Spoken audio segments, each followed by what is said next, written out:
In 40 AD, a Roman emperor marched his entire army to the edge of the English Channel. Tens of thousands of fully armed Roman soldiers, battle formations, siege weapons, cavalry, the works. And then he ordered them to attack the ocean. Not the enemy on the other side of the ocean, not a fleet of ships, the actual water, the waves, the sea itself. He then ordered his soldiers to collect seashells, which he called the spoils of war against Neptune, god of the sea, and march them back to Rome as proof of victory. This was Caligula. And somehow, this isn't even close to the strangest thing he ever did. To understand how a Roman emperor ends up declaring war on the ocean, you need to understand who Caligula was and how he got to power. Caligula was born Gaius Julius Caesar Germanicus in 12 AD. He grew up in military camps with his father Germanicus, one of Rome's most beloved generals.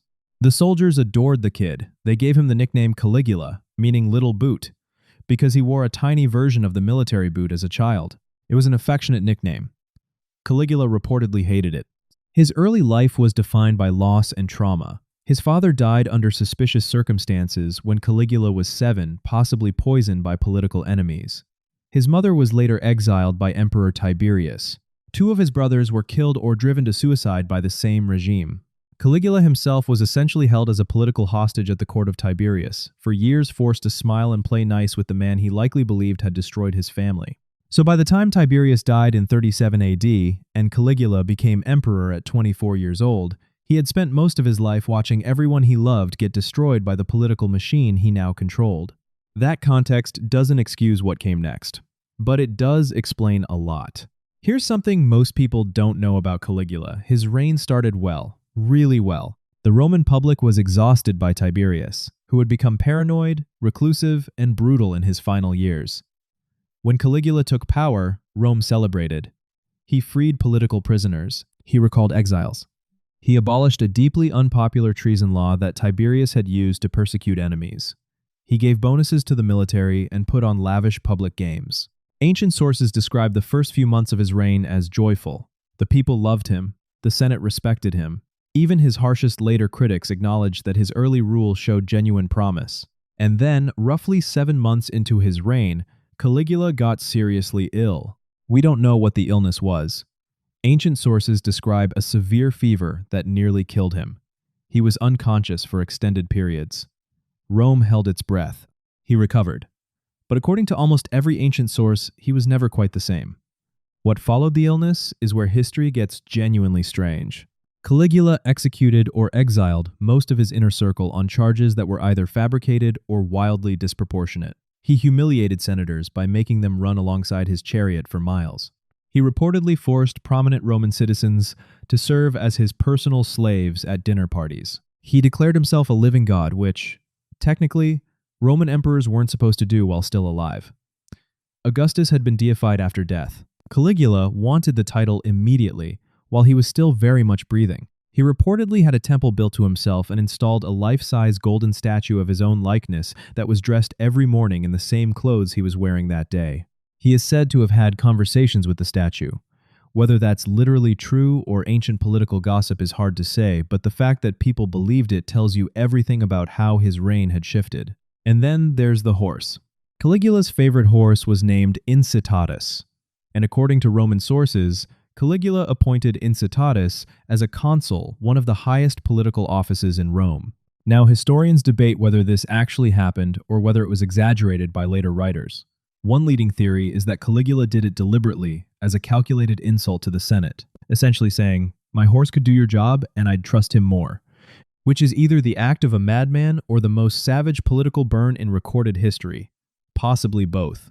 In 39 AD, Caligula did something that confused everyone around him and still confuses historians today.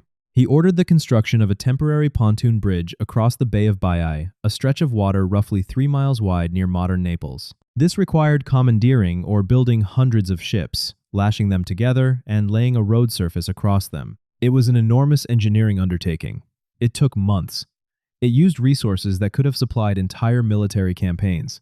And when it was finished, Caligula put on a breastplate that he claimed had once belonged to Alexander the Great, rode a horse across the bridge, spent 2 days crossing back and forth, threw a party on the bridge, and then had it dismantled. That was it. That was the whole project. Why? Ancient sources give a fascinating explanation. Apparently, an astrologer had once told Caligula's great-uncle that Caligula had no more chance of becoming emperor than he had of riding a horse across the Bay of Baiae. Caligula became emperor, and then he rode a horse across the Bay of Baiae, just to prove a point to a man who was almost certainly already dead. Petty? Absolutely. Also, kind of impressive. Which brings us to 40 AD, and the most baffling military campaign in Roman history. Caligula decided to invade Britain. This wasn't entirely unreasonable. Julius Caesar had attempted it a century earlier, and Britain remained unconquered Roman territory in the cultural imagination. For an emperor obsessed with legacy and military glory, Britain was an obvious target. He assembled a massive force. Ancient sources suggest somewhere between 200,000 and 250,000 soldiers, though modern historians think the real number was likely lower. Either way, it was a significant military mobilization. This was a serious army. They marched north through Gaul, modern-day France, toward the English Channel. Everything was going according to plan. The army was in position, the ships were ready. Britain was right there across the water. And then Caligula gave the order to attack. Just not Britain. What happened next is one of those historical moments that sounds so absurd, you assume it must be exaggerated. But multiple independent ancient sources describe it, so while the details vary, something genuinely strange definitely happened on that beach. Caligula reportedly rode out in front of his assembled army. Hundreds of thousands of men in full battle armor drew his sword and declared war on Neptune, the Roman god of the sea. He then ordered his soldiers to attack the waves. The soldiers, trained military professionals who had marched hundreds of miles expecting to invade Britain, obeyed. They waded into the English Channel and fought the ocean. After the battle, if we can call it that, Caligula declared total victory over Neptune. He then ordered his soldiers to collect seashells from the beach. He called the shells the spoils of the ocean, proof that Rome had defeated the sea itself. He ordered the shells loaded onto carts and transported back to Rome. He planned a triumph, the formal Roman victory parade, to celebrate defeating the ocean. The Senate, to their enormous credit, refused to grant him the triumph, which did not go well for the Senate. So what actually happened on that beach? Because historians have been arguing about this for centuries, and the honest answer is, we don't fully know. Theory 1. Caligula genuinely lost his mind. This is the traditional interpretation that the illness in 37 AD caused some kind of psychological break, and by 40 AD he had deteriorated to the point of genuine delusion. The ocean battle was simply the act of an emperor who had lost touch with reality. Theory 2. It was a calculated humiliation of his troops. Some historians argue that the soldiers had actually mutinied or refused to board ships to cross the channel, which happened more than once in Roman military history. Soldiers feared the ocean and considered Britain beyond the edge of the known world. Caligula's response was to make them fight the ocean instead, a punishment disguised as a military order designed to humiliate men who had refused a real one. Theory 3. The ancient sources are exaggerating. The writers who described Caligula's reign, Suetonius, Cassius Dio, Seneca, were writing decades or centuries after his death, often under emperors who had political reasons to make Caligula look as bad as possible. The seashell story might be a distorted version of something more mundane, perhaps soldiers collecting materials for a lighthouse construction project on the beach. The truth is probably somewhere between all three. Caligula was almost certainly mentally unwell by this point.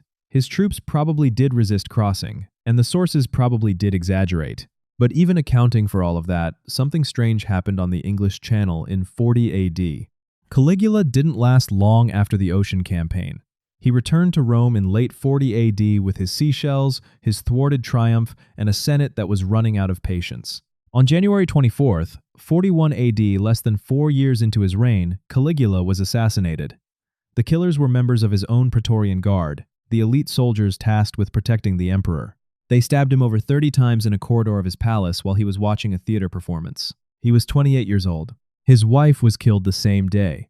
His infant daughter was killed by having her head smashed against a wall, a detail so brutal that ancient writers recorded it with visible discomfort. The Senate immediately moved to erase his memory, a practice called damnatio memoriae, literally condemnation of memory. His statues were torn down. His name was removed from public records. The official position of Rome was that Caligula had never existed. It didn't entirely work. Here we are, 2,000 years later, still talking about the man who declared war on the ocean. The strange thing about Caligula is that history can't quite decide what he was. A madman. A political genius using absurdity as a weapon. A traumatized young man given absolute power before he was remotely ready for it. Probably all three simultaneously. What we do know is that he took the most powerful position in the ancient world, held it for less than 4 years, declared war on a body of water, collected seashells as war trophies, and was dead before his 30th birthday. Power is a strange thing. It reveals people, and what it revealed in Caligula was something Rome wasn't prepared to live with. If you want more stories about the ancient world that nobody taught you in school, follow Citium. We'll see you in the next one.